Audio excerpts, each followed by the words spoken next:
तो चलिए बेटा अब हम क्वेश्चन नंबर 3 को डिस्कस करते हैं। ये भी बहुत अच्छा सवाल है ऑब्जेक्टिव 1 का।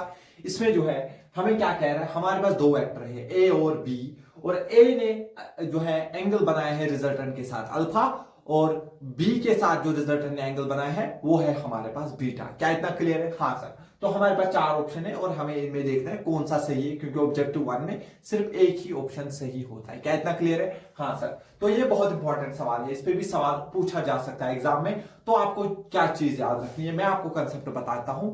देखो, जो अगर हमारे पास दो वेक्टर है, फॉर एग्जांपल अगर मैं आपको पहले समझा दूं, फॉर एग्जांपल अगर मेरे पास दो वेक्टर है, क्या है? दो वेक्टर है। देखो, ये वेक्टर बड़ा है और ये वेक्टर छोटा है, तो इनका रिजल्टेंट, हर जो भी वेक्टर होते हैं रिजल्टेंट उनके दरमियान से आता है, यानी कि उनके बीच से जो रिजल्टेंट आता है, और रिजल्टेंट उस वाले वेक्टर के साथ कम एंगल बनाता है। जिसका मैग्नीट्यूड ज्यादा, रिजल्टेंट उसी की तरफ आता है। जिसका मैग्नीट्यूड ज्यादा होता है, रिजल्टेंट उसी की तरफ आता है। दैट मींस इसके साथ छोटा एंगल बनाएगा। जो बड़ा वाला वेक्टर होगा उसके साथ छोटा एंगल, और जो छोटा वाला वेक्टर होगा उसके साथ बड़ा एंगल।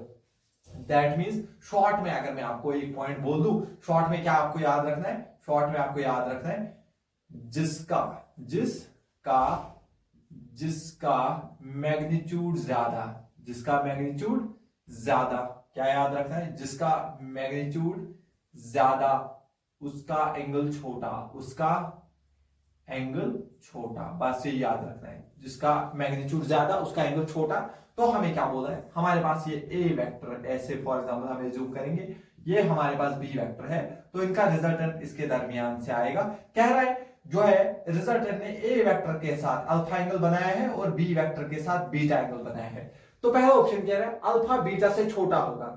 अल्फा बीटा से छोटा हो भी सकता है, नहीं भी हो सकता है। यहां पे इसको कुछ और बोलना था, ये हम तब मानते, लेकिन फिर उसको बोलना था ए और बी क्या है, ए बड़ा है बी बड़ा है, वो इसने कुछ नहीं बोला है। दैट मींस इसमें इनसफिशिएंट इंफॉर्मेशन है, इसलिए ये वाला ऑप्शन गलत हो जाएगा। ठीक है, बी ऑप्शन को देखते, कह रहा है अल्फा छोटा होगा बीटा से। देखो, अल्फा छोटा होगा, क्या बोल रहा है? अल्फा छोटा होगा बीटा से। अल्फा कब छोटा होगा बीटा से? ये तब छोटा होगा, दैट मीन जब ए बड़ा होगा। ए बड़ा होगा, जो वेक्टर बड़ा होता है उसका एंगल छोटा होता है, दैट मींस फिर ए बड़ा होना चाहिए, लेकिन ये कह रहा है ए छोटा है, इसलिए ये भी गलत हो जाएगा। फिर सी ऑप्शन क्या कह रहा है? अल्फा छोटा है बीटा से। ठीक है, मान लिया अल्फा छोटा है बीटा से।